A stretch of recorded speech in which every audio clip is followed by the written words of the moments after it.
Ada 5 gerak di alam semesta ini, ya. Pertama, gerak benda-benda langit yang ada di langit. Yang kedua, gerak dari langit turun ke bawah. Yang ketiga, gerakan yang ada di dalam bumi. Dan yang keempat, gerakan yang dari dalam bumi tumbuh ke atas. Gitu. Satu lagi yang kelima adalah gerak yang paling susah untuk dipahami, itu dimengerti, yaitu gerak di dalam diri manusia. Gerak-gerak ini semuanya seharusnya, kalau di alam tadi itu adalah gerak-gerak alami, ya, namanya dia sesuatu yang bergerak tapi tanpa tenaga. Jadi sesuatu itu bergerak karena daya-daya. Jadi ada daya-daya di dalam alam ini. Di samping juga ada bahaya-bahaya. Nah, kalau manusia itu ingin hidup selaras dengan alam, maka dia harus bergerak juga berdasarkan kepada daya-daya, bukannya dengan tenaga, ya. Artinya dia tidak mengejar-ngejar sesuatu dengan begitu kerasnya mengejar-ngejar, karena itu menggunakan tenaga. Jadi dia hanya menggunakan daya-daya. Seperti misalnya ada ilmu namanya Tai Chi, itu dia tidak menggunakan tenaga, tapi dia menggunakan daya-daya. Nah, gitu, ya. Jadi bergerak dengan tanpa tenaga. Nah, begini, segala sesuatu adalah gerak. Jadi kalau tadi kita lihat ya, ada 5 hal itu, ya, semuanya gerak. Kalau dalam fisika itu kita tahu bahwa kedudukan waktu itu adalah kriterium untuk mengukur gerak, gitu. Jadi semua itu, maka oleh karena itu waktu juga berkaitan dengan gerak yang mau kita bicarakan ini. Segala sesuatu itu adalah gerak, ya. Namun bukan oleh tenaga, tadi seperti dikatakan. Seperti misalnya gerak pertumbuhan benih ke pohon, gitu. Benih menjadi pohon dan buah, gitu. Nah, gerak itu alami, dia mengalir aja spontan, gitu, ya. Karena itulah pergantian ranting dan daun, ya, bunga ke buah, gitu, itu menjadi mudah karena dia spontan dan dia alami. Yang lama berakhir, yang baru lahir. Keduanya berlangsung dalam saat yang telah ditentukan.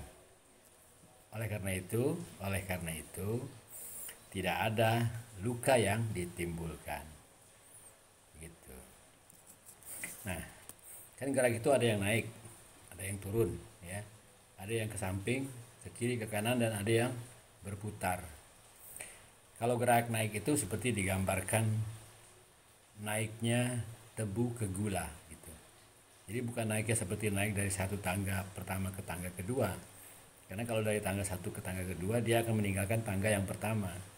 Tapi kalau naiknya tebu ke gula, itu naiknya seperti tanpa meninggalkan manisnya. Jadi manisnya tetap ikut intisarinya itu, gitu, ya. Atau bisa juga kita mengatakan seperti harga emas yang terus meningkat, gitu.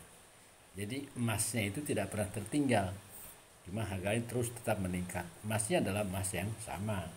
Nah, itu kalau geraknya naik, ya. Kalau gerak itu turun, ya, gerak yang turun itu seperti hujan, gitu, ya. Dan atau air yang mengalir mencari tempat-tempat yang rendah. Nah, itu seperti gambaran rahmat, ya. Rahmat yang setiap saat diturunkan. Kan hujan karunia, hujan rahmat, dan seterusnya, kan begitu, ya, ungkapan-ungkapannya, ya.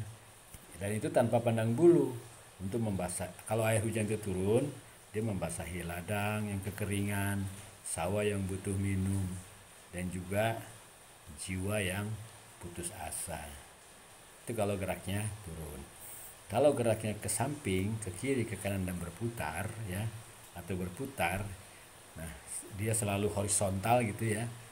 Nah, itu seperti geraknya angin, gerakan angin, ya. Angin itu adalah yang selalu beranjak, ya, musafir yang tidak pernah bisa diam, gitu.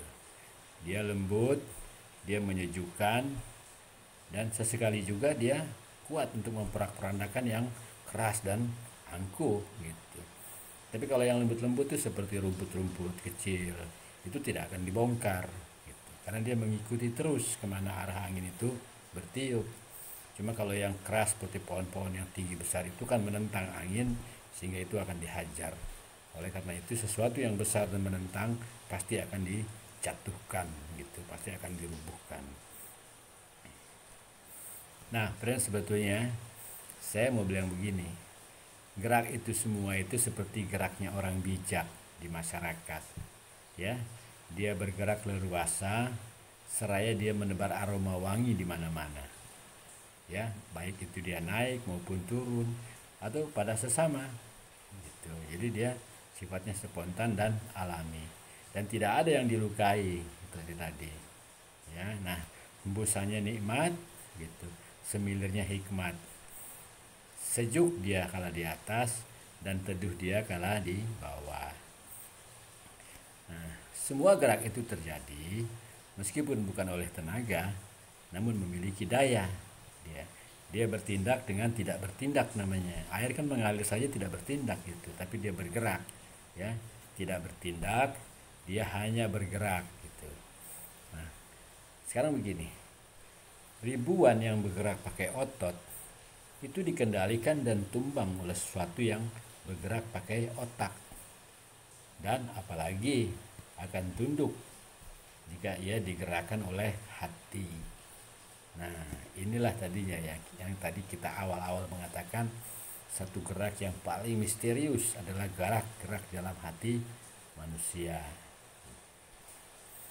Nah, sekarang kita mau tutup. Tadi kan masalah-masalah mental kita ya, gerak substansi. Sebetulnya gerak itu begini, sejak dari rahim kita tuh sudah bergerak, tapi kehidupan kita itu ada dua kan, sisi batin dan sisi lahir. Dari sisi lahiriah, gerak kita itu turun. Jadi semakin rendah, semakin rendah, semakin rendah, semakin turun. Kami tempatkan dia serendah di tempat yang serendah-rendahnya. Maksudnya manusia itu. Jadi pertama dia dari tingkat yang tinggi dari mineral, terus dia kemudian dia turun sampai terus ke unsur-unsur yang paling luar, eksistensi paling luar yang bernama materi, badan ini. Badan ini kan asalnya dari materi yang paling luar yang namanya tanah itu. Jadi bahan-bahan yang paling terakhir. Makanya manusia dianggap sebagai ciptaan yang terakhir. Jadi dia turun sampai dia titik terendah. Tapi kalau jiwa manusia itu gerakannya naik ke atas. Gitu. Misalnya dalam rahim, kita pertamanya jadi mineral, lalu mineral itu tumbuh, ya, tumbuh, dia bergerak dan dia menjadi mulai mengenal sesuatu yang bisa tumbuh dan mampu mencari makan.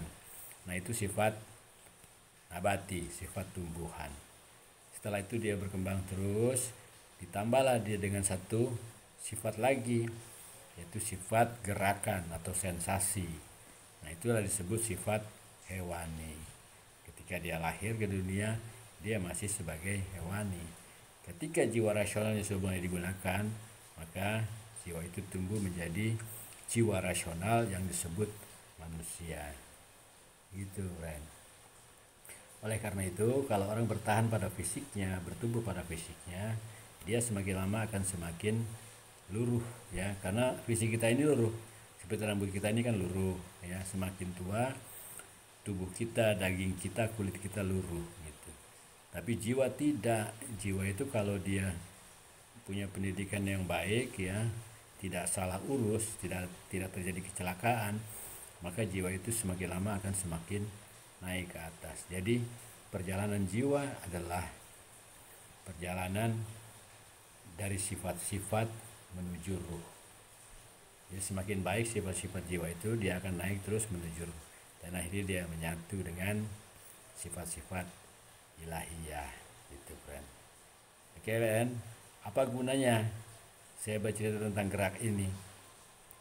Kalau minimal kalau kita belajar tentang bergerak dari mula sadra misalnya, ya, misalnya asfar itu 4 perjalanan. Nah, itu kita bisa menggunakan dengan modal pemahaman tentang gerak seperti ini. Itu namanya adalah gerak substansi. Nah, gerak substansi ini harus tumbuh setiap hari. Makanya dikatakan orang yang beruntung itu adalah orang yang setiap harinya bertambah kebenaran di dalam dirinya. Kalau dia bisa mendengarkan kebenaran di pagi hari, maka dia boleh mati di sore hari tanpa penyesalan. Gerak.